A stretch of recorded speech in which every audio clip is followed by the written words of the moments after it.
On today's episode of Fin Too Deep, it's me and Neal Driscoll's annual mock draft that we've been doing the last couple of years.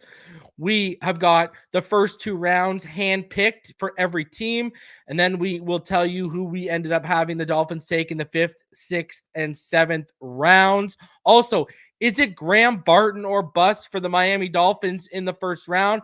We'll talk about a report, and in that same report, there was some Jackson Powers-Johnson info that was pushed back on pretty hard by Barry Jackson. So we'll talk about that. Plus, we will talk about hits and misses and a chart that came out today, and I'll tell you why that's a little skewed and nothing you should hang your hat on. We got a lot to talk about. We'll even talk about Jaylen Waddle with that Amon-Ra St. Brown extension. So a lot to cover, a lot to get into. As always, do me the favor, smash the like button, subscribe if you're new. Let's get into this.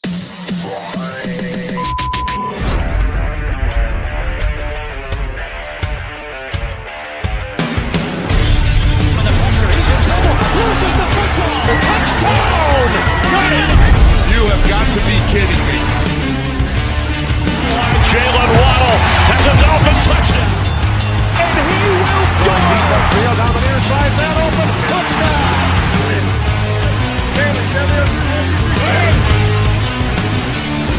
The run from Tua Tagovailoa. Touchdown. He's going deep. He's got it over the touchdown.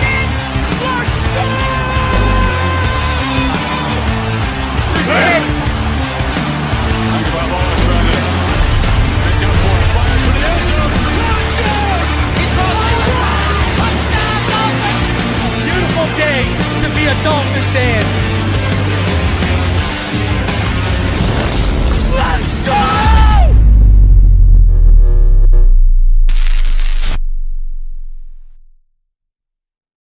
All right, huddle up, huddle up. You're listening to Fin Too Deep. Tua back to throw. Blitz coming. They get to him. No, he takes off running. And he's in. Touchdown, Miami. With the sixth pick in the 2021 NFL Draft, the Miami Dolphins select Jaylen Waddle. Giving you unfiltered, informed, and controversial takes on the Miami Dolphins and the NFL Draft. Here's Reason and Neal. What is good, Fin Nation? What's good? It's your boy Reason, and we're back here for another one as we are about 26 hours away from the beginning of the 2024 NFL Draft. Neal, we're on the cusp of getting a lot of questions answered. Smokescreen season is in full effect out on these Twitter streets. How you feeling being only a day away from all this work culminating into just 3 days? It's a marathon for sure, and 'twas the night before the draft, one of the best days of the year in terms of sports and the amount of news that's flying around. Everybody's interested. Everyone's going top 10. It's insane, man. But I can't wait. And I think why I'm so excited is that I just think that this draft class, especially in round one, is very special. And I think when you look at it from a Dolphins lens, picking at pick 21, typically, you want to get a good player. Maybe you're more prone to go hey, let me fill a need route. But when you see some of the news out there with quarterbacks and offensive tackles that are going to go fast and furious before you, I think the likelihood is, again, and I've been kind of saying this for weeks, is somebody's going to be there that has no business being there. And I'm really interested to see if there's a guy in this draft that the Dolphins might be even willing to move up for if he starts to slide down the draft board. But I can't wait for tomorrow night at this point. I mean, let's talk about this. Let's talk about someone who could slide right now. Dane Brugler talked about it. We saw a tweet come out yesterday about it. Brian Thomas Jr. has some serious medical flags, and there's a real possibility now. I mean, he's not on the board, and I don't think either of our mock drafts at 21, but that's before we saw Dane Brugler come out and say this, and now there's a chance he could be on the board at 21. Yeah, look, I had him at 28 and you know, going and we'll talk more about it, but like it is because of the injuries and you always see this at this time of year, man. The medicals, the medicals, the medicals, a lot of that information starts to slip out the closer you get to the draft. On my board, my wide receiver board, I might be one of the few in the whole draft community that have it like this, but I have it as Marvin Harrison Jr., Malik Neighbors, Brian Thomas Jr., then Rome Odunze. I have Brian Thomas Jr. as the third best receiver in the draft. So um, depending on what those medicals are, and we obviously don't have that information in front of us, could it be an opportunity for the Dolphins to go out there and get a guy that, you know, he was a pipe dream to me a week ago. Um, if he's there, I think that could be pretty amazing. Where are you at with all the Xavier Worthy noise? I think there's probably legitimate interest, but not at 21. I think that if the Dolphins move back and accumulated picks, there could be interest.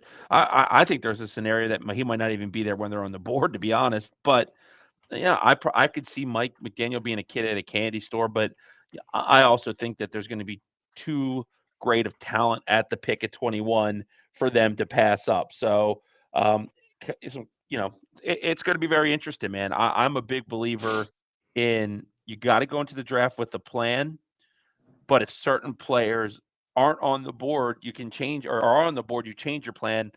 I I I guess I really have a hard time thinking they're gonna pull the trigger there on Worthy. I think it's a little rich based off of some of the things they need. Um, but I guess I wouldn't be completely shocked. Where you were the same. I know that you'd be a little weary if that's the pick, right?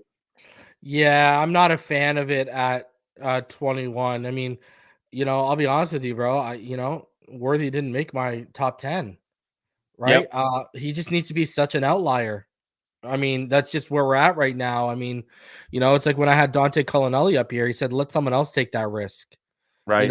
That's where I'm kind of at with it. I mean, we're talking about a guy who, when you look at height and weight, how much of a difference is there between him and Tutu?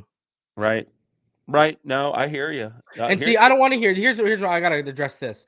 I don't want to hear the Devontae Smith comparisons. Devontae Smith was a little heavier, but not even. Let's take that out.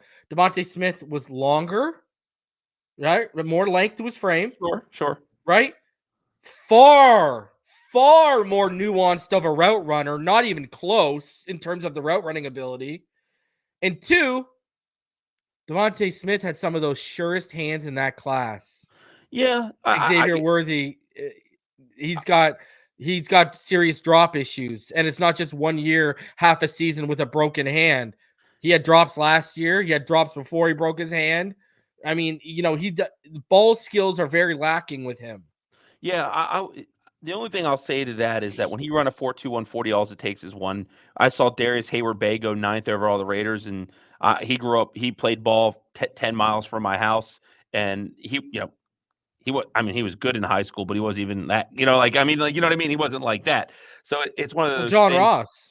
Yeah, John Ross. So you can see it. All it takes is one team to fall in love. I agree because you'll see this in our mock draft. I don't have him being selected around pick 21. I think it's rich. And for me, it's the NFL average drop rate is 6.7%. 2 years ago, he had a 13% drop rate. Or 14 or so. It was almost double. Whatever it was. Yeah, it was like 13.7 or something. 13.7. So whatever he had. And I am seeing this in the chat. I don't know if you saw this yet, Reason. The Bengals have both Trey Hendrickson and T. Higgins requesting trades. Yeah. Trey Hendrickson just requested a trade. I just got the update. Wow, that you talk about a guy that intrigues me. If the Dolphins don't get a pass rusher in the draft, that is a name that I would love. I mean, yeah, but now it's now I look at my draft and I'm like, given this, asking if a couple people would drop the way I have them dropping on my board. You know what I mean? So we'll get into the mock drafts in a little bit here. Sure. Something I wanted to talk about. There's been word, about, well, I mean, people have seen it, that Jer'Zhan Newton has been dropping out of some first rounds and mocks. Here's what I've uncovered. I have uncovered that Jer'Zhan Newton is not a very nice guy.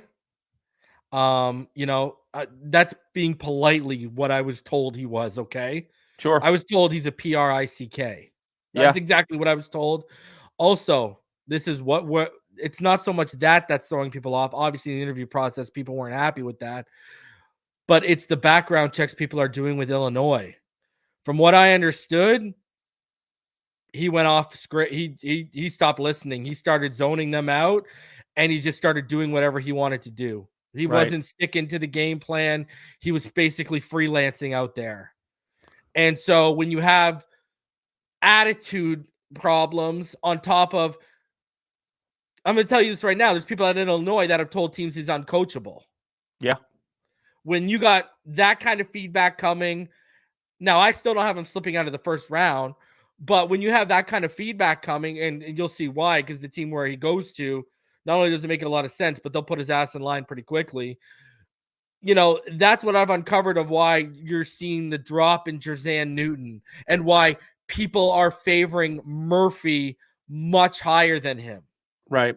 Yeah. Look, Jer'Zhan Newton was my single favorite tape I watched during my draft evaluation process. My number 7 overall player, my number 1 defensive player in this draft. You can tell when you watch the tape that there's a let me think of the positive way to say this. There's a I don't give an F mentality there. And a lot of times when you see that on the football field, it does translate to the sidelines. And you know, I think maybe in his case, you're a guy at the University of Illinois.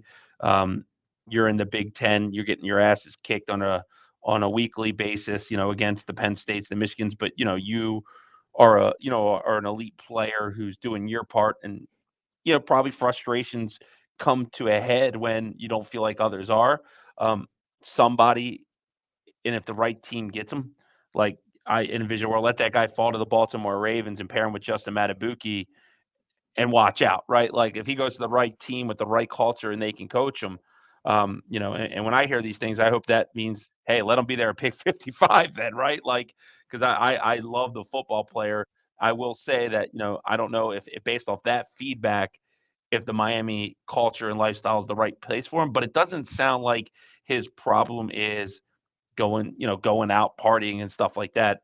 It sounds like it's really just, you know, for lack of a better term, he might need an attitude adjustment. And, you know, not every team will be able to do that. Not every team will be able to do that. I don't know if the Miami Dolphins would be able to do that. I'm just being honest. Yeah, that's going to be about the culture, right? Eagles, Steelers, Ravens, those blueprint franchises that have great cultures, they probably could. I don't know. I don't know about us, but that's unfortunate because when I look at the tape, I like Jer'Zhan Newton's gap to Byron Murphy for me might be as big as anything in this draft besides Bowers to Sanders at tight end. Like I just think he's such a terrific player. But you know, if he pushes himself down the draft board, it would like I'm with you. I noticed a lot of industry mocks did not have him before pick 27. You know, I saw him as going to the Cardinals at 27. I was surprised because not long ago I saw him going like 14 to New Orleans and stuff like that. But his stock has definitely soured, it seems like. And you know, I pay attention to guys like Daniel Jeremiah that are very plugged in, very accurate mock draft guys. You know, I think Jeremiah's in the top 10. And when they have Newton going lower, I think it's reason to pause and take a note for sure to see what learn more about what that is. Yeah. All right, so let's hop in to some stuff here. Let's talk about before we get into the draft stuff. I want to talk to you about Jaylen Waddle. The Lions, they agreed to an extension for Amon-Ra St. Brown, 4 years, more than $120 million. Right, so annual average. As I told everyone, they were coming for Tyreek's number, and here we go. 77 million of that guaranteed. I've come up here, and first of all, shout out to Knight. He says Fatanu at 21, Sanders at 55, Kamara at 128. I think you mean what, 158? I think it was what you mean there. Because, 158. Yep. Yeah, because we don't have to pick at. But hey, I would be happy. But Rhino says, are we there yet? Draft day can't come soon enough. And then he also, member for almost 30 months of the channel, he says, thanks, Neal and Reason. Let's effing go. So Jaylen Waddle, what are your thoughts on this? Because this is now turning into another incident or example of Chris Greer not getting out ahead of the market. And here we are again. And now you're going to be paying him a premium. And now this is going to make, I mean, a couple months ago, you could have got him in the low 20s. Now, and my thing is, when you've already got Tyreek's money on the books, I mean, how is this going to work? Like, to me, this is just Brandon Shore and Chris Greer, their lack of foresight and projection on markets is really, really a massive flaw and a massive black eye in what they do. And I've talked about this for years about my biggest issue with them is they never get out ahead of anything. Yeah, and that's my issue. My issue is that I think, I think I come off as a Chris Greer defender, and this Reason behind the scenes. I'm not the biggest Chris Greer defender. I criticize him quite often, actually. But what I do think is that he has done some good here, and I think he utilizes that first round pick in the draft very well. Getting in front of contracts, he's atrocious. And to me, this is mutually exclusive from Christian Wilkins. Like, we had heard rumblings of what that contract that Wilkins wanted. And to be honest, I was out as soon as I heard those numbers. You know what I mean? As soon as I heard what Wilkins was seeking at 24 is what I thought it was, and he got 27, I was out. I think it's a different scenario with me, with Jaylen Waddle. And, money can get deals done. I don't care what the other team's willing is, because I think what you're seeing agents do for players is hold them out to the last minute, hold a team's feet to the fire so they can maximize the contract they get. Waddle's agent is Joel Siegel, and I don't know if a lot of people know a lot about him. His two biggest clients are Minkah Fitzpatrick and Dexter Lawrence. He's only got two Miami Dolphins, Mike White and Anthony Schwartz. So the Dolphins don't have a lot of dealings with Joel Siegel. Sometimes in contract negotiations, that can be a thorn, right? That can be a bad thing. And the second highest profile receiver he had was Paris Campbell. So he hasn't done a lot of big wide receiver contracts either. So I think it's one of those things. So I do personally think that Chris Greer has to find a way to say, look, we want to get Waddle done, because the price went from $25 million a year to up to over 30 now. And how I think it's actually going to happen, Reason, when it's all said and done, is I think they're going to agree to a deal with him on that 5th year option. Right. So that's going to be when the cap hits the lowest, and it'll accelerate the next year. And when that deal accelerates is, I think, when they're going to start sunsetting Tyreek Hill's career in Miami. So I think that they're trying to stagger the deals so that when Tyreek's going out, Waddle's contract at its pinnacle. And that's just what I think, but I'm not going to make excuses for Chris Greer. To me, this is different than Wilkins. This is different than Hollins. I think Jaylen Waddle's the second most valuable player on this football team when you factor in age and the future, besides the quarterback. And this isn't a game you want to play Russian roulette. Look what T. Higgins is doing, requesting a trade out. Brandon Ayuk's requesting a trade out because those franchises played Russian roulette with these receivers. And you and I both talked about this on here. There was rumblings that Waddle was frustrated last season by his role. If Jaylen Waddle ever hits the market, 31 teams are going to be like, I want that guy, right? Like, he's that type of player. I think the Dolphins have to be very careful here, and I mean all due respect. I love Javon Holland. This is more important. The thing that I think could be holding a lot of this up, Reason, is they got to get that deal done with Tua, man. To see how that contract is shaped out, right, with future years, when the cap hit, it's hard to make moves around that move because it's such a big move, if that makes sense. I think it's hard to say we're going to put Waddle on the books for X amount in 2025 when you don't know what Tua's cap hit is, but they got to get these deals done. Tua and Waddle's deals got to get done, in my opinion, before the start of the season, or that $30 million is going to be the floor, and you could be looking to pay Waddle more in the range of $32-33 million a season. And a team that has had to navigate some cap issues because they've had to navigate the cap, right? We can't make excuses. You've done yourself no favors. You cost yourself about $7 million per year in cap space. And that's just my 2 cents on it. Yeah, I agree. I mean, I think you could have got him at like 22. Like 4 or 5 months ago, I think you could have got him at 22. Now you're going to be around 30. Well, it's just, come on, man. Like, did you not? Here's where I'm at. Did you not learn anything from Christian Wilkins? Like, you know what this reminds me of? You know when you tell your children don't do that and they do it and then they learn the consequences, and then, you know, a couple days later you say, hey, remember what happens last time when you stood on that chair or did that and it happens again? Like, and here's, because this is what I've been told. Couple things. I've been told Brandon Shore has more power than Chris Greer, number one. I've been told the reason why we see them not getting out ahead of us is because Ross and Shore set up 2 to 3 year financial plans and they stick to it to a T. They do not budge. That's why you hear a lot of when they go into negotiations, they really start lowballing guys, right? I heard they stick to it to a T and they do not move off of it. And I'm going to tell you this right now. The way this is going, I am fearful that Waddle is not going to fit under their budget. The way this is going, that's what I'm starting to get fearful of. I mean, you guys have not learned. Look at the predicament they put themselves in. Waddle's market is going through the roof, and you don't have a 50-year option on Javon Holland. You should have had one of these 2021 class guys figured out, bro. I mean, fact of the matter is you should be budgeting. They should have a pretty good ballpark of what Tua Tagovailoa is coming in on. Wink, wink. Okay, they should have a pretty good ballpark. I don't understand what the holdup is. I don't understand what the issue is. You know what I think it is? I think that they think they can use the 5th-year option and the franchise tag, and they have all the leverage. And I think we found out with Christian Wilkins that's not the case, right? Like, that's just not the case.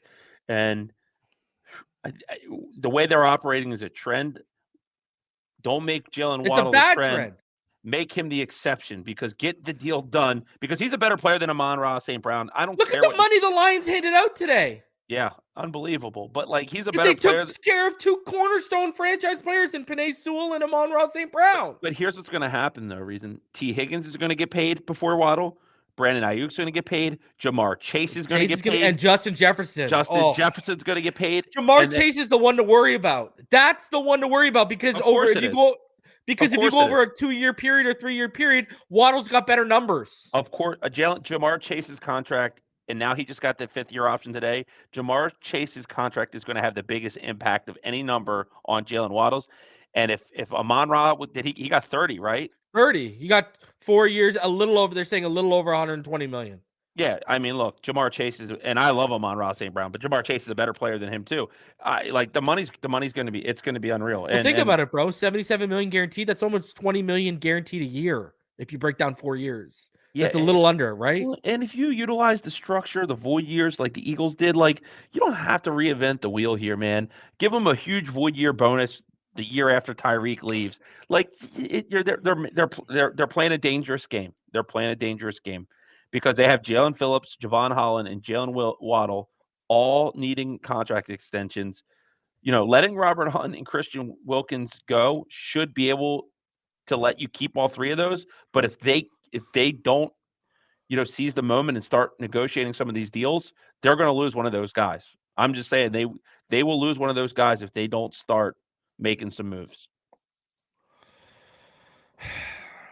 It's frustrating, man. It is very frustrating.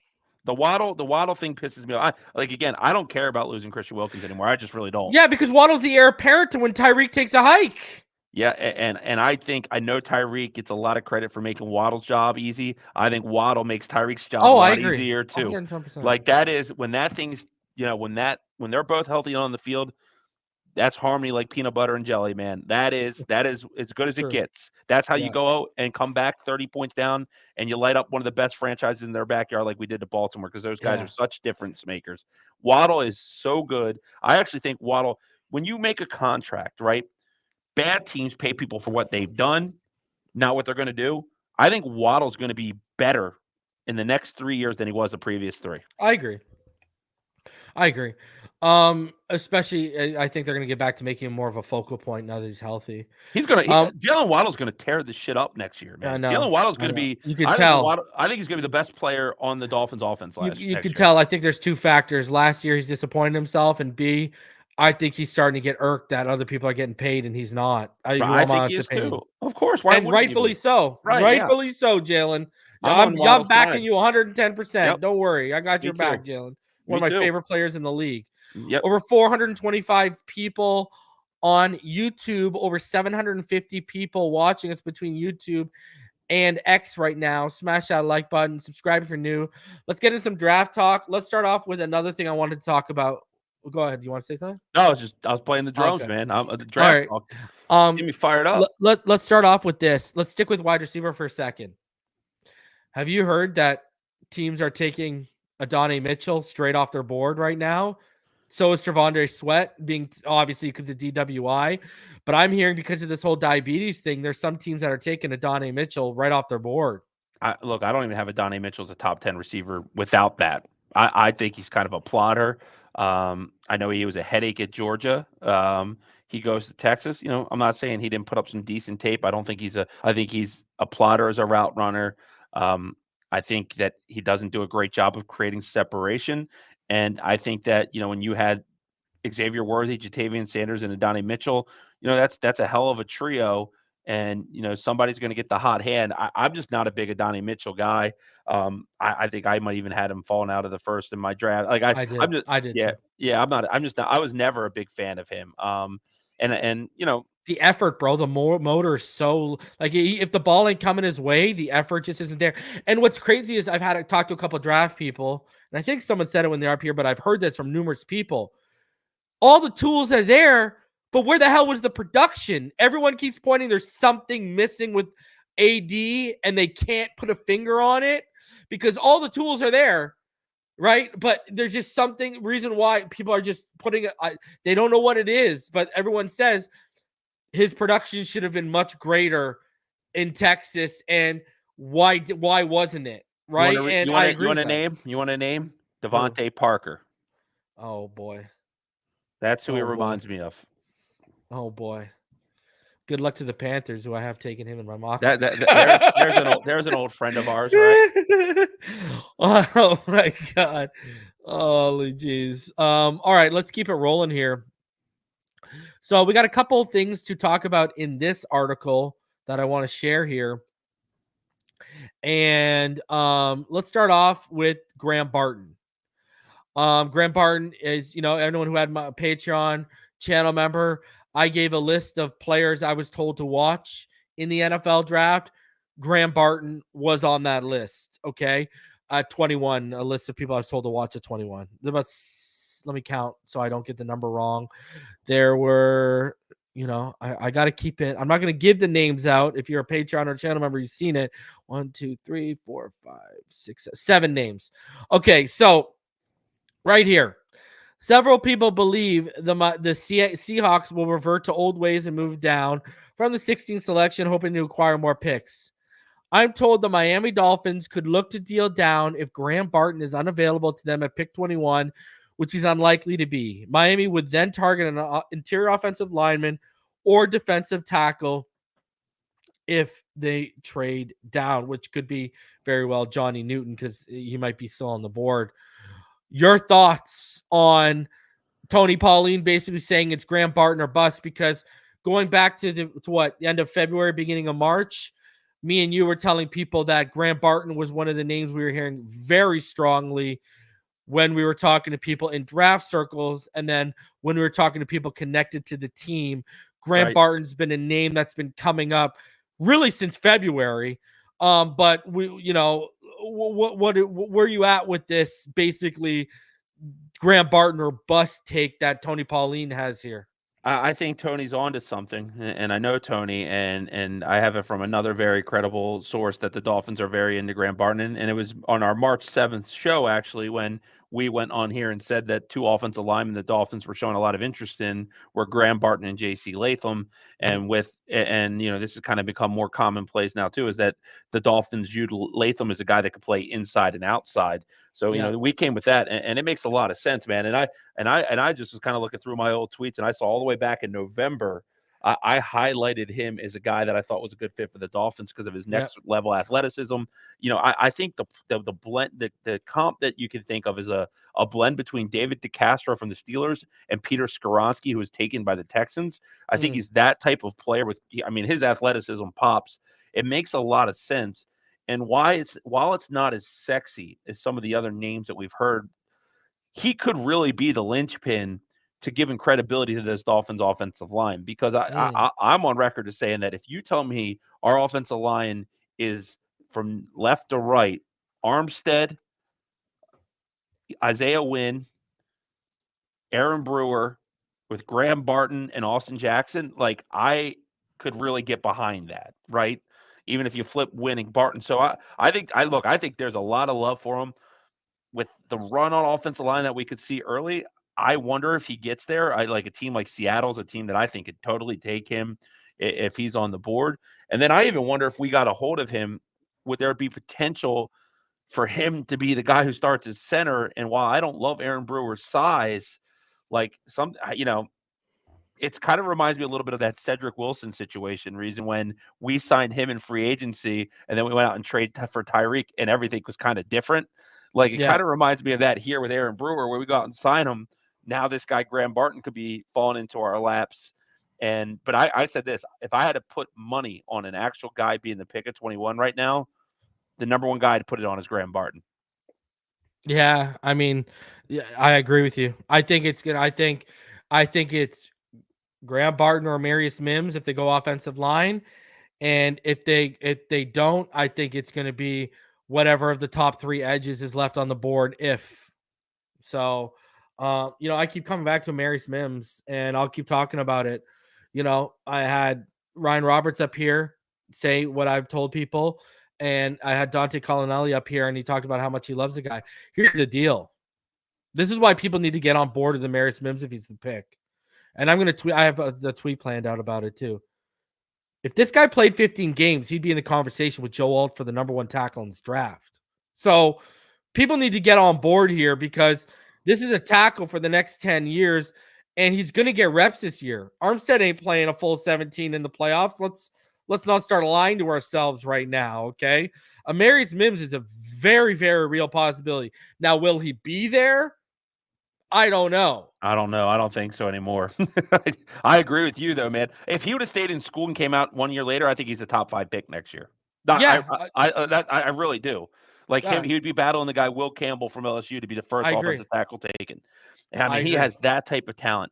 So what you're really doing, and I think why Dolphin fans are having trouble maybe getting on board with it is because it's not an immediate starter. Because I don't know if you agree, but he will be technically. He's probably going to start half the season. Well, that's more than fair, because I don't see him as a guy that's going to really play inside much. I mean, he's huge, man. Like, I don't know. Maybe they try him. They've told guys like Dalton Reisner, wait to see if we get a guy. So it's not like they don't have veteran options lined up if they don't get a guy who can play guard, right? Well, and there was also a time where Jonathan Ogden and Laramie Tunsil played left guard, and those guys are monsters too. So you never know, right? Like, you can never count them out. But yeah, I think Marius Mims is one of the most polarizing prospects in this draft, because if there was, like you said, full game tape, I talked to someone that I trust that says that if that guy stays healthy, they think he'll be as good or better than Joe Alt. So that's real high praise, man. Like, bro, I'm telling you, the ceiling for this kid is ridiculous, dude. It's what you said. He would probably be a top 5 draft pick if he would have came out last year.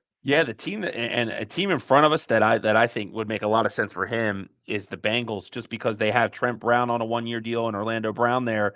But I think he could come in there and be an unbelievable backup for Trent Brown, who's also hurt a lot. But yeah, man, I think he's a great fit for the Dolphins. And, look, I know people will get upset. You can't fall in love with one player, man. You got to have the mindset that there's multiple avenues to take to get to a destination. Like, we're talking offensive line. We're talking Marius Mims and Graham Barton. After the Senior Bowl, all everyone wanted to talk about was Jackson Powers Johnson, right? You can't get hooked on one guy. You got to see that, you got to see a vision for multiple positions, multiple players, because if you digest the draft where it's one guy or bust, most of the times you're going to be unhappy on draft night. Yeah, and that's what that's what I don't know. Tony Pauline's kind of making it seem like that, right? Yeah. Barry fought back. Barry didn't lay down and go quietly into the night. We're gonna get into well, that was over something different, right? That wasn't over Barton. He said he said I have nothing on Barton. Like, he literally said that. Yeah, right? but well, look, Mel Kiper's So I'm going to very go on to over that Barton. other part. Don't worry. So Yeah, Mel Kiper's all over Barton to Miami as well. Him and Jared Verse are the two names that Mel's been pushing for the Dolphins. yeah, It makes sense, man. And I will say, if you're not a Graham Barton believer, the tape you might want to watch is how he erased Jared Verse for most of that game, Duke, Florida State. Like that yeah, tape, and he was at left tackle in that game too. That yeah. was very impressive. Great feet, good feet. So this is what Tony Pauline also said. Regarding Jackson Powers Johnson, and where he says it seems Johnson's draft stock may be cooling a bit, right? Though some contend that he did not deserve a mid first round grade, including yours truly. So here's at the bottom here. While many feel the Miami Dolphins will select Jackson Powers Johnson with the 21st pick, I'm told there's not been a whole lot of interest from the team. There was an erroneous report that the center was in Miami for an official 30 visit, but I've been told that is unequivocally false, and he did not visit the Dolphins. Then I posted that, and then here comes Barry Jackson out of nowhere from the top rope, like he's, like he's Macho Man laying the elbow. And he said the Power Johnson part of this report above is, he used the same word, unequivocally wrong. Source directly involved with him reassured this week he was indeed invited to visit the Dolphins on a 30 visit, and Miami has shown some interest. Can't speak on Barton. Now, you see the wording, though, there? He was invited. Never said he showed up. Right. And what did Pauline say? Pauline said, he did not visit the Dolphins. Look, man. I'm just looking at the words here, right? The wording is different here. I don't know if Barry Jackson took that personally, and I don't know. But, you got one guy saying, okay, well, he was invited on a 30 visit, and then you got the other one saying, well, no, he didn't visit the Dolphins. Yeah, like the Macho Man Randy Savage used to always say, the cream always rises to the top, right? And in the Miami Dolphin coverage, I'm gonna trust Barry Jackson. Oh, well, I get to when look, Barry is the best in the biz when it comes to the Miami Dolphins. He's a class act. Barry is not a liar. He's not out there chasing clout.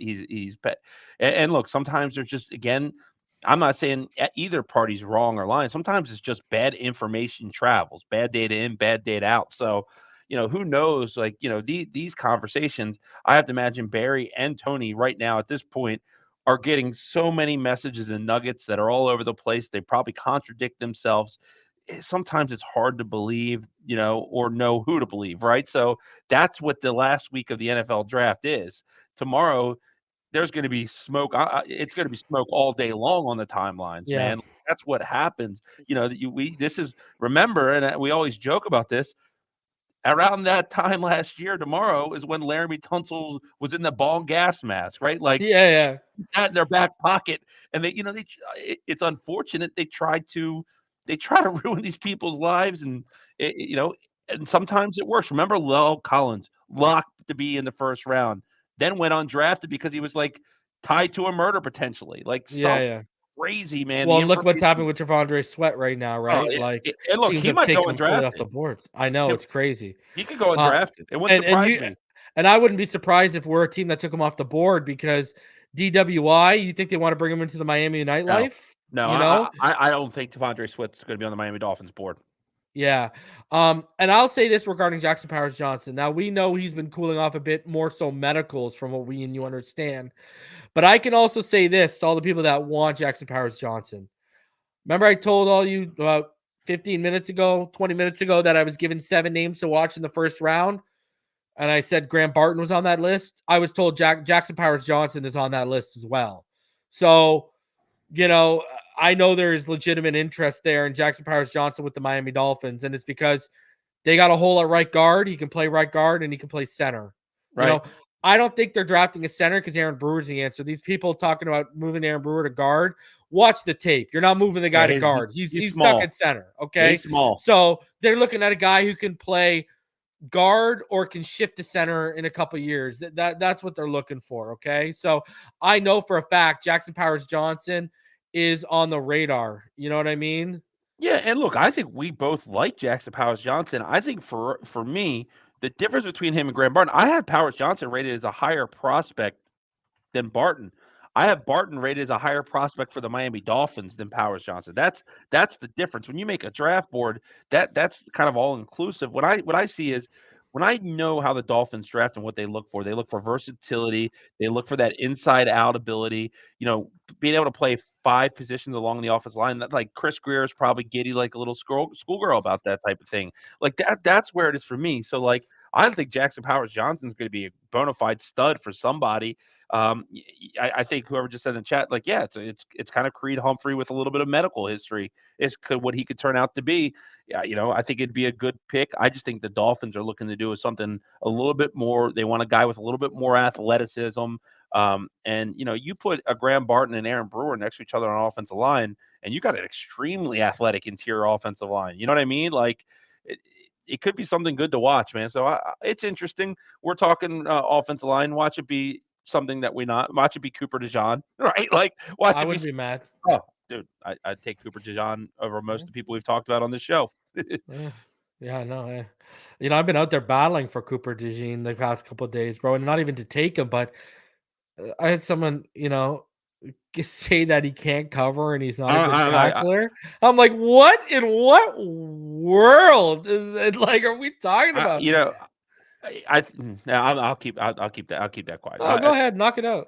No, I just think a lot of that is that, look, he's a Caucasian guy in the secondary and he plays corner, and that you don't see that very often. You haven't really seen a guy line up on the outside since Jason Sehorn, right? I think Cooper Dejean's just very special, man. And like he is athletic as it gets. He has versatility for days.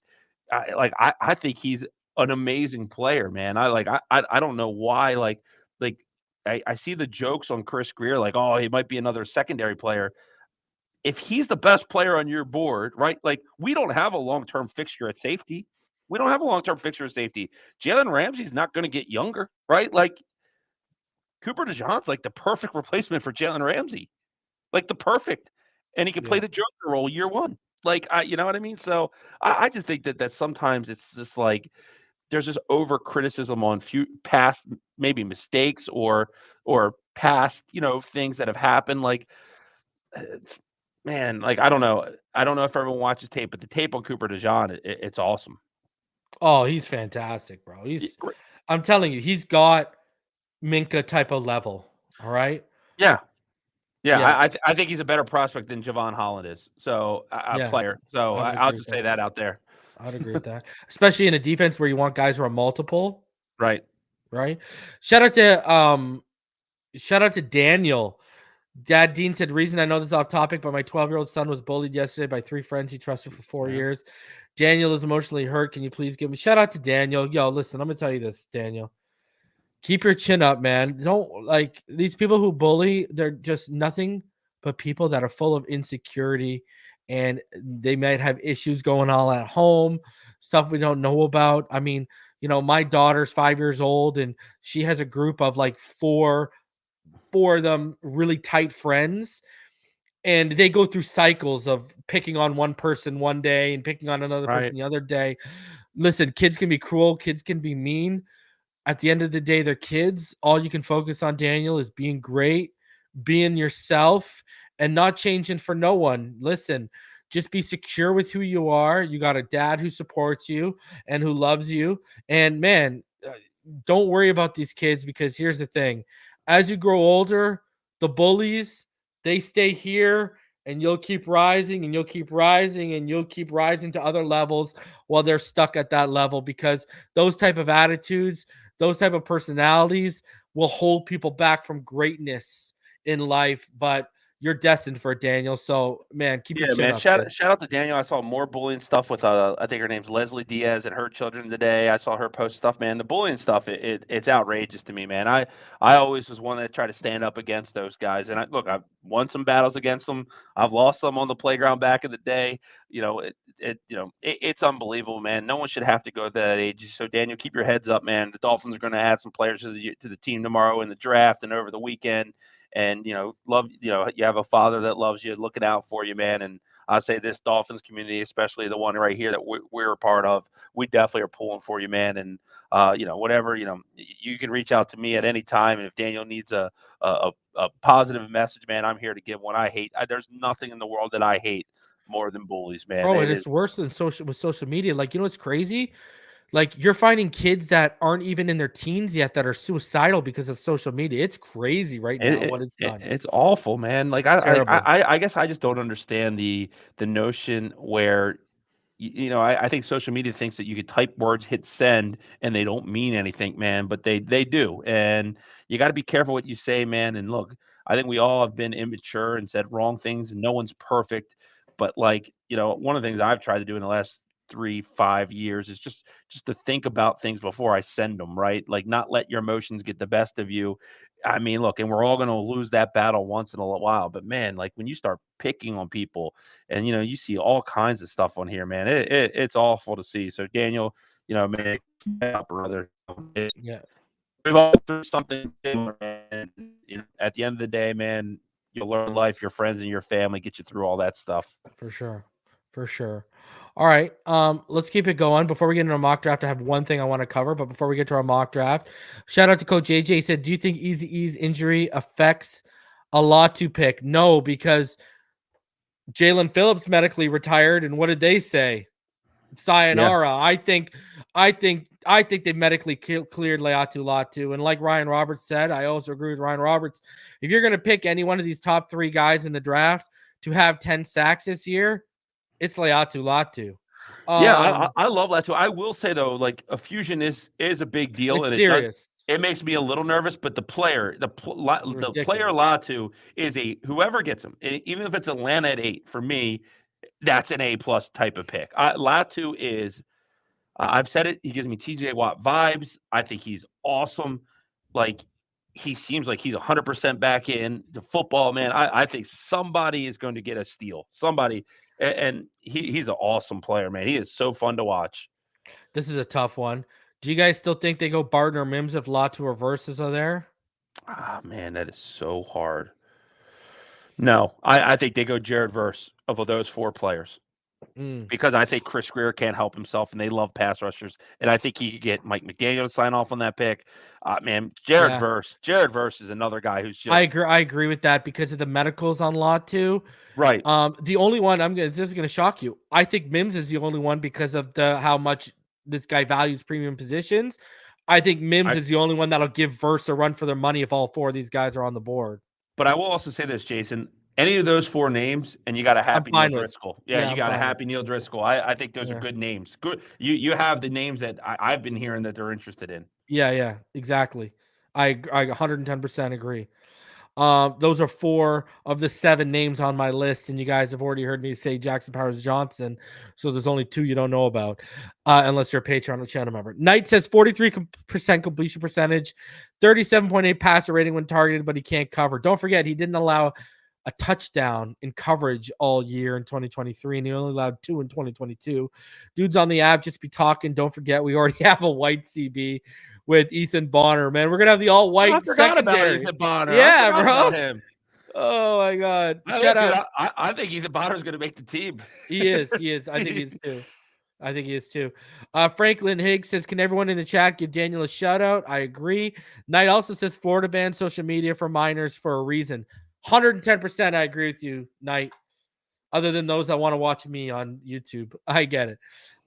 We got over 1,000 people on both apps. We're going to get into our mock draft in just a few minutes here. Got all the images lined up. We're good to go.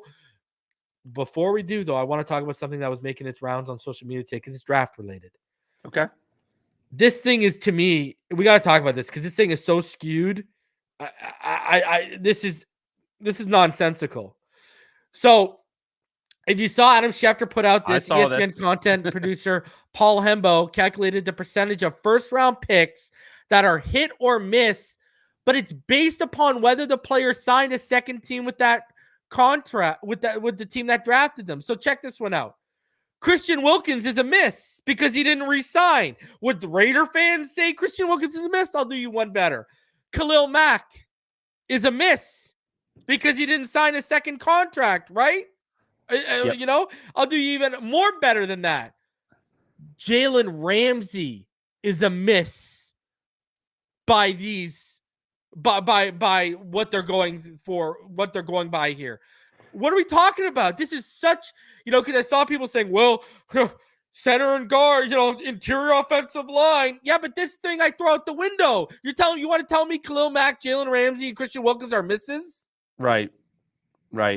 Danielle Hunter is another guy. What are we talking about here with this Yeah. nonsense? Yeah, I like let the play on the field dictate that, not the contract, right? Like to me that it was. I saw this graphic and I kind of cringed. It's the same reasons you are, right? Like that. This says that Christian Wilkins is pretty much a miss in the draft, which just makes no sense. Like I saw that graphic and I was like, ugh. It's just I don't know. I can't get down with that. I can't get down with that thing, man. You know what I mean? That chart. And I saw some people were, shout out to Alf. I'll be having him on the show after the draft. It says Merry Draftmas Eve, guys. Appreciate you. John C says my favorite player in the first round that is a possibility for us is Verse. He puts a hand on a player and it's over. Listen, I'll tell you one thing. What's your flavor? Do you want a technician and a good finisher in Latu? Or do you want a violent, aggressive guy who knows how to convert, speed to power like that? What do you want? It's basically, do you want the violent guy or do you want the technician? That's basically, and I don't think you can go wrong with either one. So, and they're both I think they're both very all physical. a matter of taste. They're both physical. Yeah. They're both very physical players. I like both of them. I mean, it's just, what's your favorite flavor? You know what I mean? Verse is more explosive, though. That's what you can say. He's more rounded out and more explosive. All right, you ready to do this, bro? Let's do it. So I'll do my first round, then you do your first round, then second, and then the final image has our 5th, 6th, and 7th round picks. Right, sounds good to me. So let's get into this. All these picks for the first 2 rounds are hand selected. We literally, based on our big boards and such, we pick for teams based on their needs. So this is not a mock draft simulator, none of that. It's just for the 5th, 6th, and 7th round. We're not going to sit here and go through the 3rd and 4th and all those other. We'll be here till the draft starts tomorrow if we do that, right? So over 1,000 people of you in the room watching right now. Appreciate you. Let's get into this, and I guess I'll kick it off is what we're getting into here, I guess. So, yep. And we did do trades for those. I know that's going to be a question. We did do trades. We did do trades. And we will, and I will, at least on mine, at least outline what I thought the compensation was, but I have the compensation too. So yeah, we'll get into it because we both have 2nd round trades too, right? Do I? I don't know if I do. Yeah, I think you do. All right, let's get into this. Without further ado, let's start off with, I guess, me, right? So let's start off with me. Let's start off with round 1 and how I see it playing out. Do we want to go like that or do we want to go like that? Let's go like that. That's prettier. Okay, so this is how I have it playing out. Caleb Williams, do we even have to discuss this? This has been done for how long? I mean, we know what the deal is. Jaden Daniels, the smoke is, there's a fire there. I think Jaden Daniel goes number 2, Heisman Award winner. Good luck to you in Washington, because I don't know if they got what the people in place to make you what you need to be. Where it starts to get interesting for me here is obviously at 3. So this is what I have. I have the Vikings trading number 11, number 23, and a 2025 first round pick to the Patriots for number 3. I think Drake May is the apple of Kevin O'Connell's eye. I think Drake May under Kevin O'Connell might become the, he's my QB1. Drake May's my QB1. It's been like that all year. You know that, Neil. And I think he's going to become that under Kevin O'Connell with Justin Jefferson and Jordan Addison and what they're building over there. Number 4, another one, this could be Neighbors or it could be Harrison. I think the Neighbors stuff is, I think Neighbors is more, I think Roma Dunze is more in talk for number 2 than Neighbors is for number 1. So I got the bloodline, trusting the bloodline here with Marvin Harrison going to Arizona. At 5, Joe Alt. I mean, you're building that line with Alt and Rashawn Slater.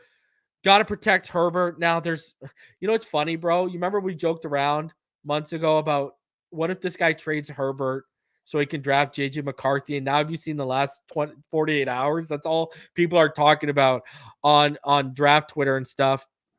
At 6, I've got Malik Neighbors going to the New York Giants. The Giants need receiver help very, very badly when you're relying on guys like Darius Slayton and Jalen Hyatt. I don't think they like JJ McCarthy like that. I think Drake May is the apple of their eye as well. I just don't know if they're willing to pony up what I had the Vikings ponying up. So, yeah, so that's why I have them sticking with Malik Neighbors.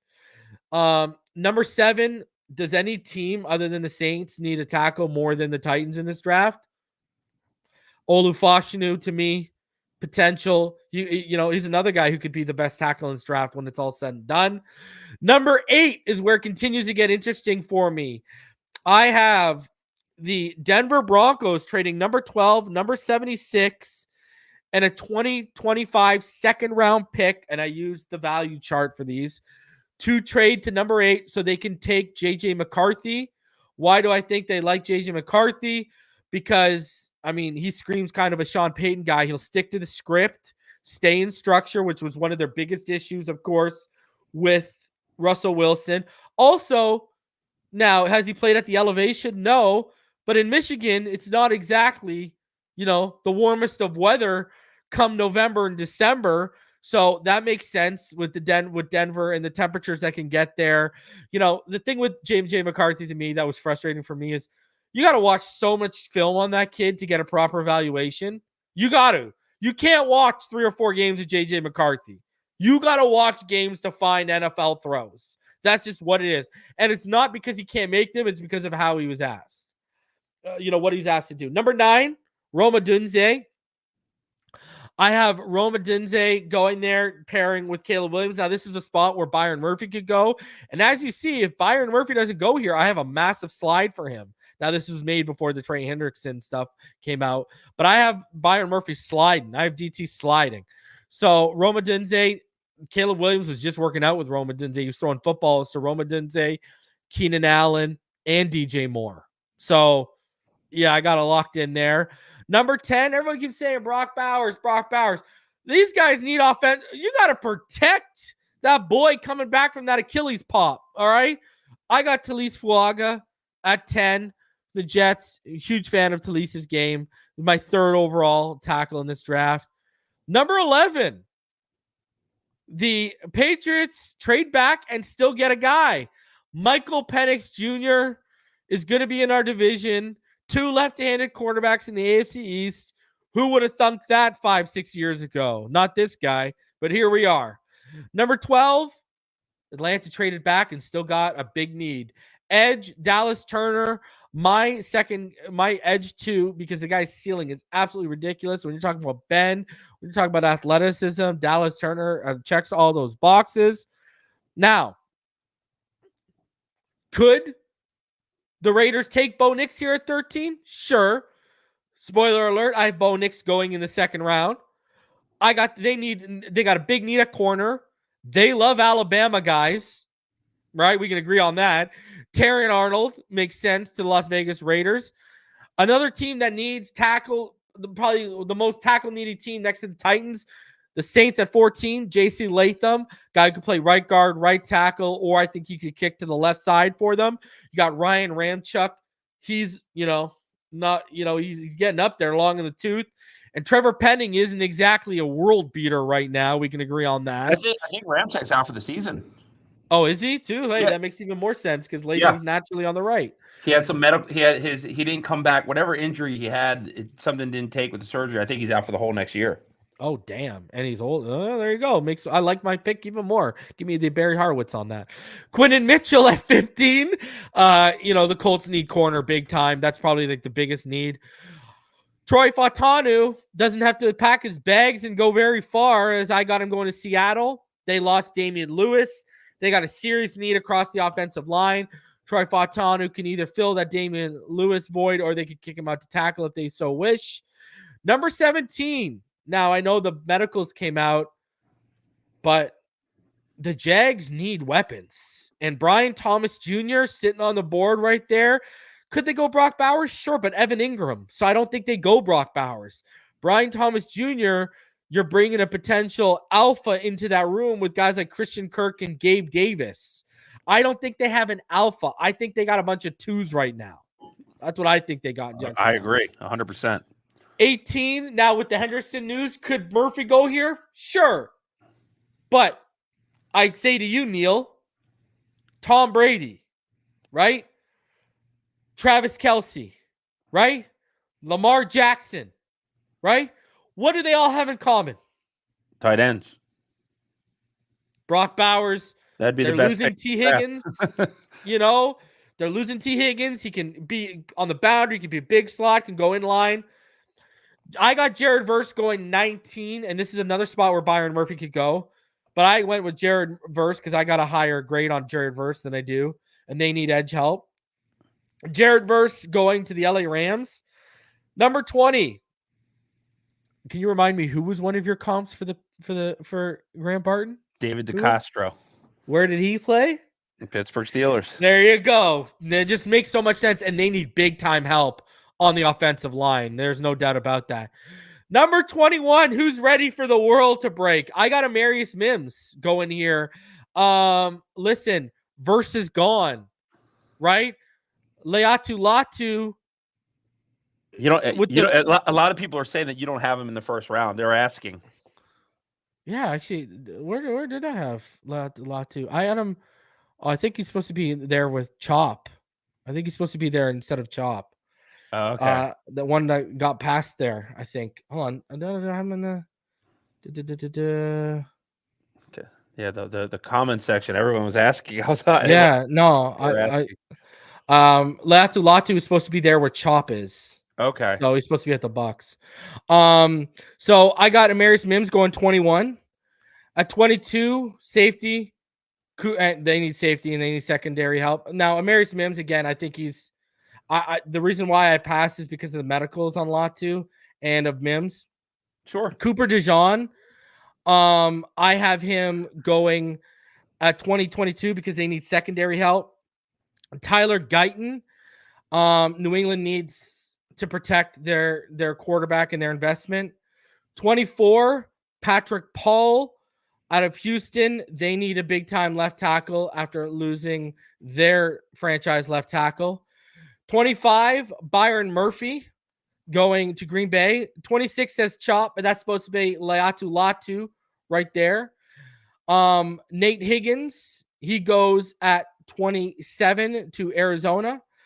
Now, I don't have the trade thing here, but I have a trade. At 28, the Buffalo Bills trade pick 28 and the 2025 third-round pick to the 49ers for Brandon Ayuk. Boom.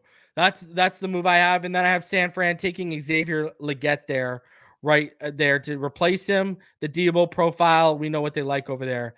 Number 29, Kool-Aid McKinstry to, I think they want to flex Branch out to safety. I think that's their goal, to get him off nickel and out to safety. Plus, they can use depth on the corner, on the boundary. So I have him going there. 30, Jer'Zhan Newton. Shoot, God, that would be dangerous. That's the place where I think they can get his attitude right. That's the place where I think they can get him right. Number 31, just go look at the depth chart for San Fran at center right now. It is not pretty. It's Jake Brendel. Yeah. So I got Jackson Powers Johnson. And then I got Xavier Worthy going at 32 to the Kansas City Chiefs. So that's how my first round, again, 28 was supposed to be Leatu Latu, not Chop Robinson, just for all of you wondering. So let's get into Neil and his first round.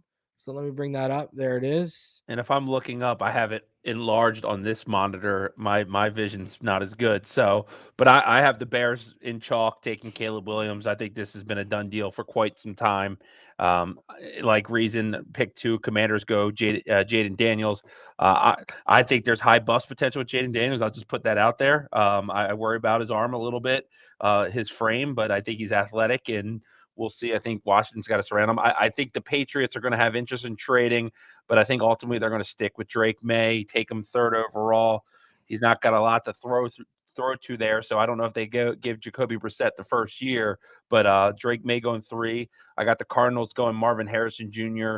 I think they'll probably have some offers here to move up, but I think they want to get their next like Larry Fitzgerald type player in their franchise.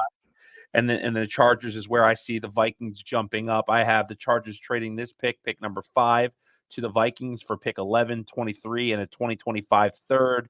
And the Vikings get J.J. McCarthy here. I think their front office does have a high love for Drake May, but their consolation prize here is going to be J.J. McCarthy.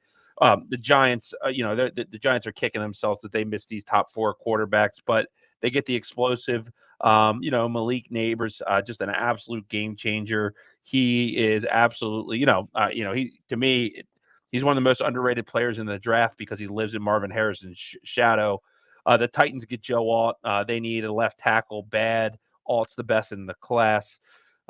Here's where I have my second trade. I have the Colts jumping up with Atlanta. Atlanta trades pick number 8 to the Colts for 15 and a 2025 second, and the Colts secure Brock Bowers. I think that Bowers could be a great security blanket for Anthony Richardson, and I think that the Colts want to do everything they can to surround him with as much talent as possible. So that would be a big move there.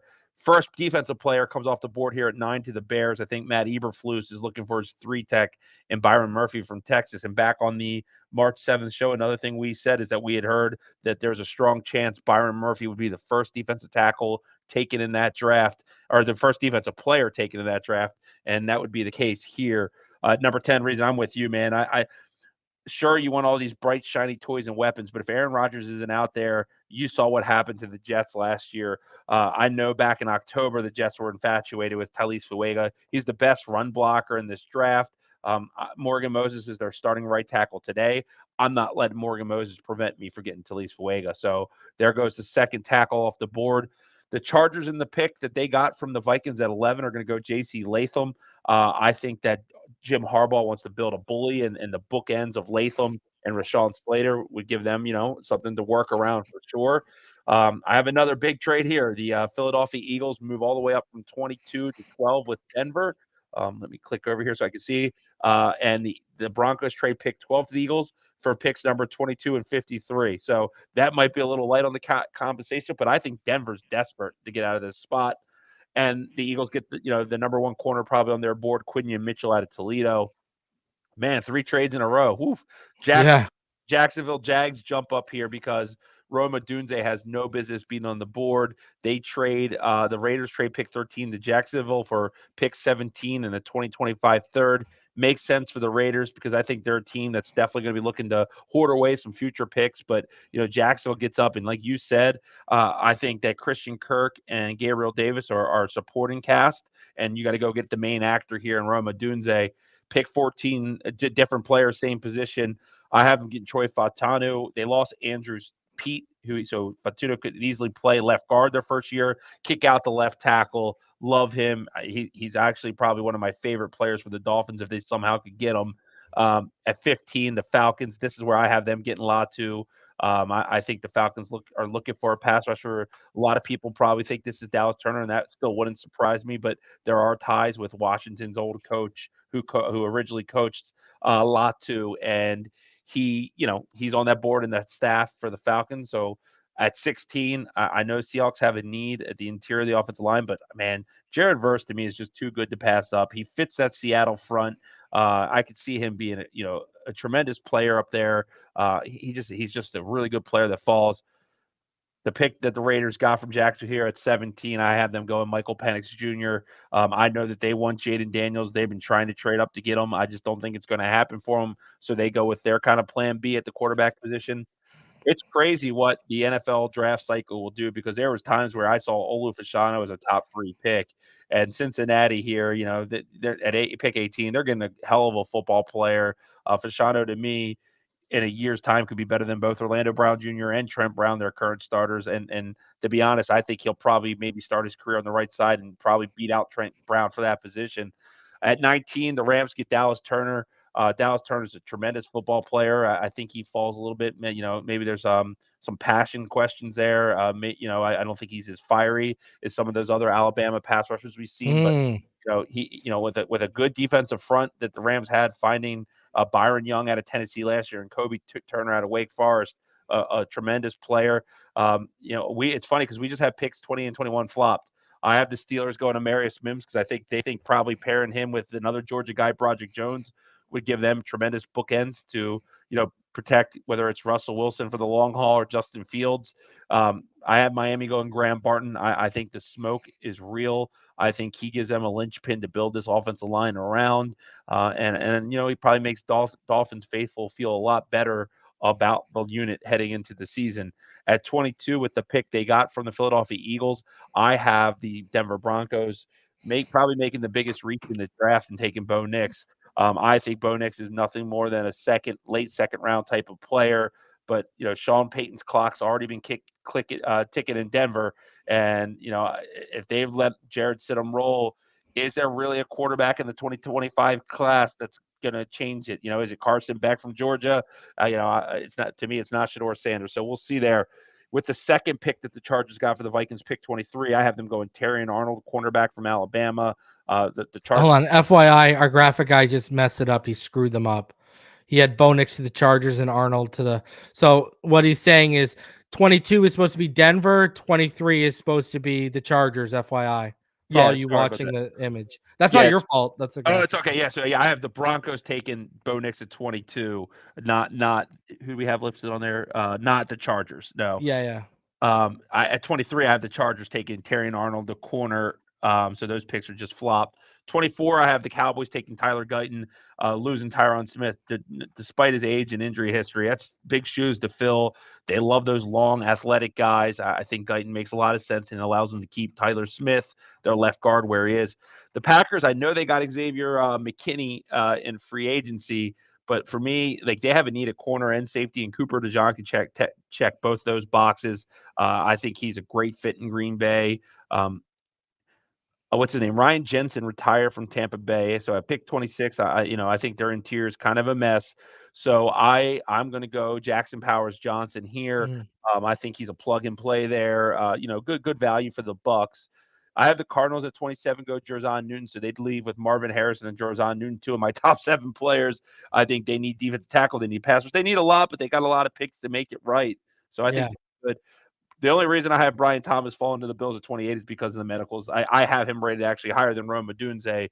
I love Brian Thomas Jr., but those medicals at the wrong time can hurt someone's draft stock. We've seen it happen before. Pick 29, that's where I have Chop. I just have a feeling that they probably think him opposite of Aiden Hutchinson with Dan Campbell's coaching and that Detroit team. He could flourish there. At pick 30, I have Baltimore going Kool-Aid McKinstry, cornerback from Alabama. I know that Marlon Humphrey has kind of been disappointing here in Baltimore the last couple of years. They have Brandon Stevens, who's a running back convert to the corner. They've lost all their depth this offseason at the position. They love Alabama players more than any team in football. So I have a feeling that Kool-Aid, who I probably would have as my cornerback 1 if it wasn't for injuries, it kind of falls in their lap. San Francisco, they lost Eric Armstead and Chase Young on that defensive front. I think Darius Robinson fits their scheme well. Good opposite player opposite of Nick Bosa. And kind of a surprise, I think. But the Chiefs, I just always think that we think they're going to go wide receiver in round 1, and they always shop us. Yeah. And I like Kingsley Sumatia, however you say it, from BYU. Suamatea. But I would say that this is probably a reach, but I have we were talking about Tony Paulie, and I know he mentioned there's a lot of interest there. So I thought the Chiefs would try to do their best to protect Patrick Mahomes' blind side and try to find the weapon in round 2. So a lot of movement for me. a hell of a run on offensive linemen. I think that would probably be the most offensive linemen ever drafted in a draft. But I do think it's going to be chaotic, and there's going to be a lot of movement. All right. Catch your breath. I know, eh? And we ain't done. So let's get into the second round. I'll kick her off, and then we can get into yours. So the second round looks like this for me. I got Adonai Mitchell going 33. So I had Xavier Worthy at 32. I think they need another receiver to pair with Deontay Johnson. You know, they've told Xavier to get, hey, if you're there, we'll take you, but he's not there. 34. I don't like it, but I had to pick it because of need. Jaden Hicks for the New England Patriots. I mean, they got a big safety need right now. I got the Cardinals taking the first linebacker off the board. That's Edgerrin Cooper. He is my number 2 linebacker. Number 36, they got to protect their investment, and they need help on the offensive line. You got a guy who can kick out to tackle or play guard, Jordan Morgan from Arizona. Number 37, listen, I've had this locked in for months. I think they're taking Blake Corum. I think that's been the goal for this guy for quite some time. I think Blake Corum's going 37. 38, I mean, we've seen how depleted the Titans have gotten in the interior of their defensive line. Chris Jenkins makes a lot of sense there. Peyton Wilson to Carolina. Is he the next Luke Kuechly? You tell me. He's my linebacker 1. Number 40, Washington has a big need at nickel. And Mike Sanristel, he fits that. 41, Zach Frazier to Green Bay. I think he is I think he's the best day 1 starting center in this draft. You know, you go to Houston. Who are they going to pair with Stingley? They need another corner over there, and I got Ennis Rakestraw Jr. going there. Number 43, big safety need. They need to pair someone with Jesse Bates in Atlanta. I don't think there's a better box option in this draft than Tyler Nubin. So I got him going there. And then here we go, Bo Nix. They didn't have to take him at 13 because I got him on the board at 44. I mean, listen, he very well is probably going to go in the first round. I know I wouldn't take him in the first round. Number 45, I got Chop slipping.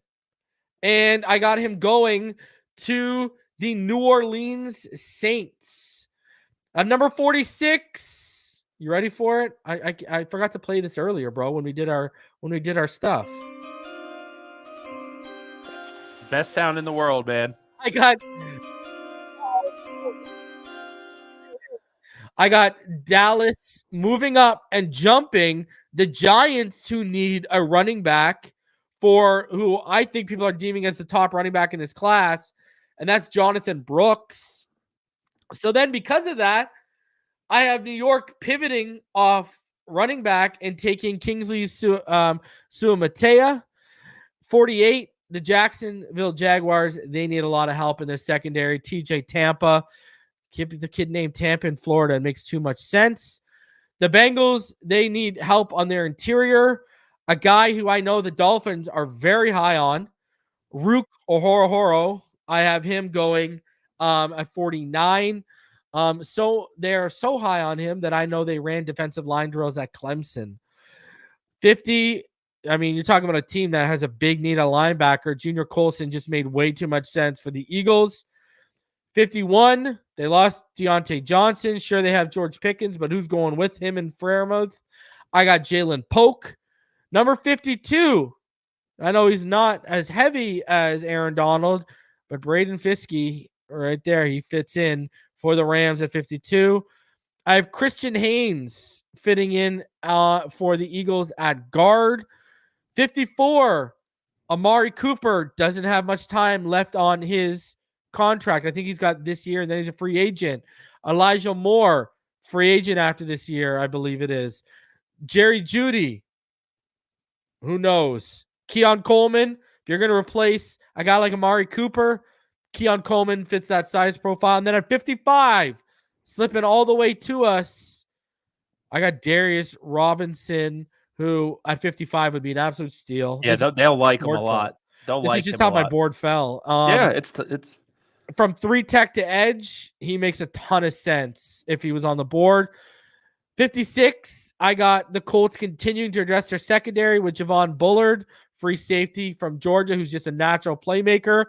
I have in the first 2 rounds, like you, the Tampa Bay Bucks selecting a center, Bo Lemur from Arkansas. Now, you look at the secondary in Green Bay, and they need a safety so badly, and Cameron Kitchens just fits what they want to do there. That was just too easy of a pick for me. Just like I thought Mason Smith was a perfect fit for Houston at 59. At 60, I hate this one because he's one of my man crushes at the position. Dejean Taylor-Demerson, safety. I mean, look at what's happening over there in the safety spot in Buffalo. Do I need to say any more? Number 61. It just makes sense because it's like it's so Lions. It's such a great pick at a great. It is. Cooper Beebe. I mean, you're adding that to Taylor Decker and Penei Sewell. My God. Number 62. Adisa Isaac for. I mean, they are bolstering that defensive line in this draft for the first 2 rounds for me. And the Ravens love Penn State pass rushers. You know they do, right? And then Andrew Phillips for me. When you look at the San Francisco 49ers, they have a big need in that secondary. Andrew Phillips fills that. And then look at you. Hey, you had them going tackle at the end of the first. I got them going tackle at the end of the second. Kieran Emagaji from Yale, 6'5", 326. He makes a lot of sense there if he's still on the board for the Chiefs as they continue to bolster their offensive line. All right, now let's get into your second round, and you got a trade too. So here we go. Here's Neal's second round. Yeah, I have Carolina up at the top, taking Xavier Worthy. They need weapons. This is a big crossroads for Bryce Young's career. They invested heavily in Damian Lewis and Robert Hunt to protect them, and I think they want to find them some weapons here. At pick 34, I have the Patriots desperate for help with the receiver going to Adonai Mitchell. I had them getting Drake May, so Drake May in a perfect world would have his go-to target for the future. At 35, I have Arizona going Marshawn Nealon, the pass rusher from Western Michigan. Adding him, Marvin Harrison, and Jer'Zhan Newton would give them a hell of a start to the draft. I think just like you, I have them taking the Commanders at 36, taking Jordan Morgan from Arizona. I think that he's inside out in Washington. He'll probably play at tackle. He might not have the athleticism of some of the elite players this draft, but he's a plug and play guy for me. At 37, to replenish some of the weapons that was lost by Justin Herbert, I got Ladd McConkey going here. I had him falling out of the second. Yeah, dude, man, I would love him for the Dolphins in any perfect world. But yeah, I think Ladd McConkey, can operate, smooth operator underneath, good target for him. At 38 for the Titans, I have them going first linebacker off the board, Edgerrin Cooper from Texas A&M. Just think that they're going to be on the market to improve that front seven. 39, the Carolina Panthers. I going opposite of J.C. Horn. I have them. They traded away Dante Jackson, their corner, to the Steelers. So I have them going Ennis Rakeshaw from Missouri. I think he'll probably get every opportunity to start right away. Commanders going back-to-back line here, going Zach Frazier at 40. When you invest in a second overall pick in Jaden Daniels, build a wall in front of him, especially if you're going to have him running. Frazier, to me, is a plug-and-play there. Green Bay added Cooper Dejean in round 1. They go with a linebacker, Junior Colson here. They paid Devondre Campbell that extension. His play fell off mightily last year. So I think, this makes a lot of sense. Texans, 42, lunch pail type player, Braden Fisk from Florida State. I think he makes a lot of sense there. D'Amico Ryans is building a really good winner there in Houston. I like that pick for them. At 43, Nate Wiggins, cornerback from Clemson, would go line up opposite of A.J. Terrell, another Clemson cornerback that the Falcons took. A little light, not a great tackler, but amazing speed, great coverage ability. Definitely think he's probably a day one starter there in Atlanta. The Raiders, I have them going Christian Haynes. They drafted Michael Penix for me in round 1, protecting him, make that a priority. They need a lot of help in the interior of the offensive line, so I thought that'd be a good fit. The Saints, they had to say goodbye to Michael Thomas. They have Chris Olave. I think Ricky Purcell is a guy that could eat there. The Derek Carr experiment is not off to a great start, and I think they need to add some weapons around him before things go south there in a hurry. At 46, the Colts get Max Melton from Rutgers, quarterback, tough, rugged guy, gets up in your face. They have a big need at corner, so I think that fills it.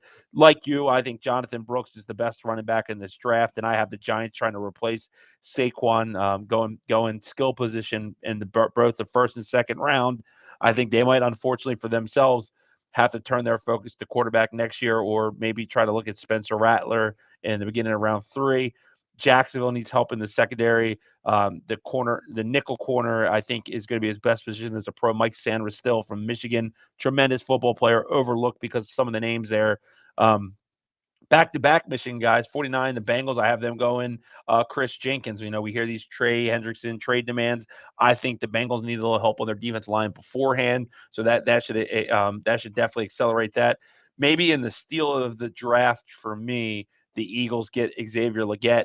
I have a feeling the A.J. Brown Eagles thing could run its course after this year. Just doesn't seem like, on the football field he's productive, but he's a lot to deal with.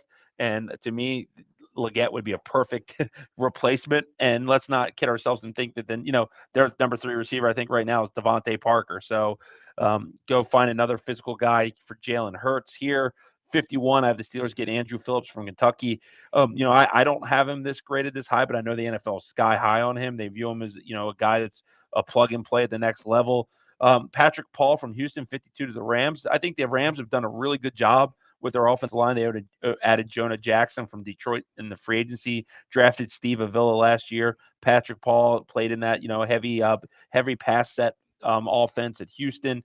I think he's a guy that, big, strong guy, figures out he's going to be a hell of a player. 53 based off a trade in the first round. I got to wait for the music.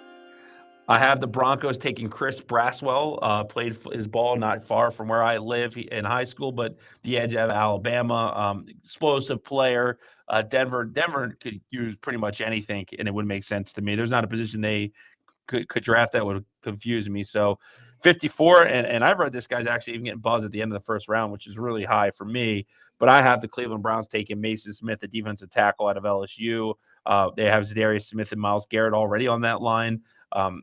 What a good way to find yourself in a career surrounded by that type of talent. At 55, I think the Dolphins would go weapon, and they would get Malachi Corley from Western Kentucky. Throw Deebo Samuel and Anquan Bolden in a blender, and you get something like Malachi Corley. Complements what we already have in place. Was a standout at the Senior Bowl. I'm a big fan of his game. 56, I have Dallas going Roman Wilson, and I almost took a running back here. I actually almost went Blake Corum for him. Yeah, I was kind of just thinking, I'm pretty sure they lost Michael Gallup. They have Brandon Cooks, who, I know they traded high compensation for, but I do think that, getting another weapon for Dak, especially if you're going to pay I'm surprised him. you didn't go running back there, to be honest with you. Yeah, I had it originally typed in as Blake Corum, and I switched. This is quite the irony. At 57, I have the Tampa Bay Bucks taking TJ Tampa, cornerback at Iowa State. We have him staying in Florida either way, right? Yeah, they lost Sean Button Murphy, and they traded Carlton Davis away to the Lions. So I thought, pairing up Tampa with Tampa would make a lot of sense. 58, I have the Packers taking Blake Fisher out of Notre Dame. Again, I didn't have this guy this high. I actually had the guy and Kieran Amadou, or however the heck you say it, higher than him. I had heard some inklings that Green Bay took an interest to Fisher. Texans might get another one of the steals of the draft with Peyton Wilson. And I think Peyton Wilson's a tremendous linebacker. I think the medicals could push him down. But, again, let not Romeo Cornell got D'Amico Ryans get his hands on him. You had two really good lunch pail type players in Braden Fisk and Peyton Wilson to an already improving Houston defense. Javon Bullard, big game player, man, at Georgia. Always plays versatile. I think he can line up a little bit on the outside, too. We know that both long-term fixtures at the safety position for Buffalo are no longer. Detroit, I know they traded for Carlton Davis. They still have a void in the secondary for me. Kamari Lassiter didn't run the fastest 40 time, but, he put on some good tape. So, I think he's a guy who makes a lot of sense for Detroit. Kind of rounding out the final 3 picks here. I have Baltimore, and this might be high, but I do love this player, taking Dominic Puny from Kansas. I think they could pair him, and their interior could be Linderbaum, Andrew Voorhees, and Puny with Daniel Falele as the right tackle. They could just have a massive, massive line there, man. 43, Tyler Newman, turnover machine. 49ers need help in the secondary. I can't believe I went 2 rounds without giving them an offensive lineman, but the strength of their team seems like it's always going to be their defense, so they get better there. And then, this guy would be an absolute steal at this point, Keon Coleman. His name just got cold at the wrong time, and the ascension of a lot of receivers pushed him down. But I think for Patrick Mahomes, this is a guy that, you could put in the Rookie of the Year, competition, his name in the hat, catching the balls from Mahomes here. So a lot, we had a lot of the same similar names here, maybe different spots, but I think it's going to be, round 2 of this draft gets you excited because there's a lot of round 1 talent. The guy that I'm missing, I just see in there that I didn't have make the cut, was Troy Franklin from Oregon. And that was one of the things I looked at back and I was like, do I take Roman Wilson out and put Franklin in? But I kind of went with my gut and stayed that way. So there'd still be some good quality receivers. You would say in your board, you'd have Ladd McConkey still available. And Ladd McConkey fell out because when you look at the needs in the second round, a lot of the teams who were first round needy, to me, addressed it in the first round.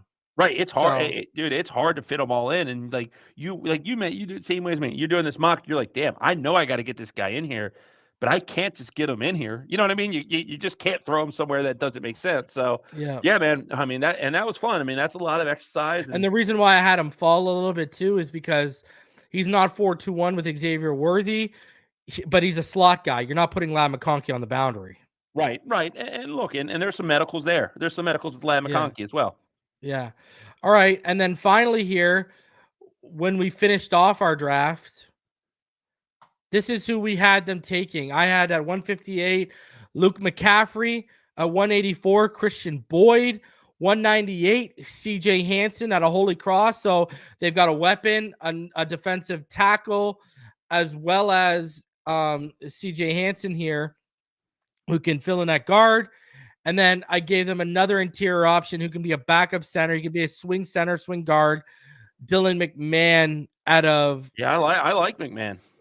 Yeah. So, and you got, here's your how you rounded off your draft. Yeah, I had Christian Boyd, Northern Iowa. We both liked him. I know you had him on your sleeper list. I think he's a great player. Miami's shown interest. It makes a lot of sense. At 184, a guy that's not a household name, but I watch a lot of Maryland, being a Maryland alum. His name's Gottlieb Ayadizi, and he is a guy that has tremendous size and strength. I think he's polarizing. He kind of a little bit reminds me of a non as athletic Teron Armstead coming out of Arkansas Pine Bluff. He's a project in round 6. I wouldn't expect much less, but I think he's a guy that could actually develop into a interior starter down the road. At 198, I had him going Michigan, and that's misspelling, but it's McGregor, Braden McGregor from Michigan. Highly rotational guy, good physical traits. I do think we need to. I think after the draft, we'll all agree that we're going to be looking for a pass rusher, probably Carl Lawson or someone like that to bring in.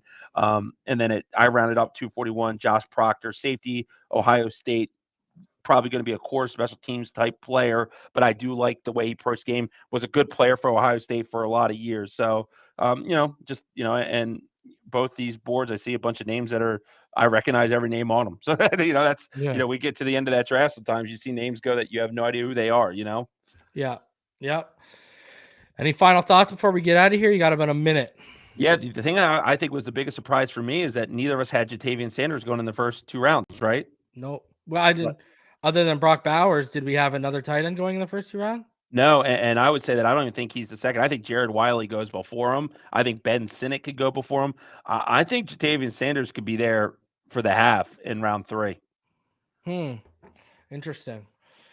Guys, man, a lot of work goes into this stuff. You shout out to our graphic guy, too. So, listen, just do us a favor, smash the like button, subscribe if you're new. Just so y'all remember, when you watch back, 26 for me was Latu Latu. You saw chops in the second.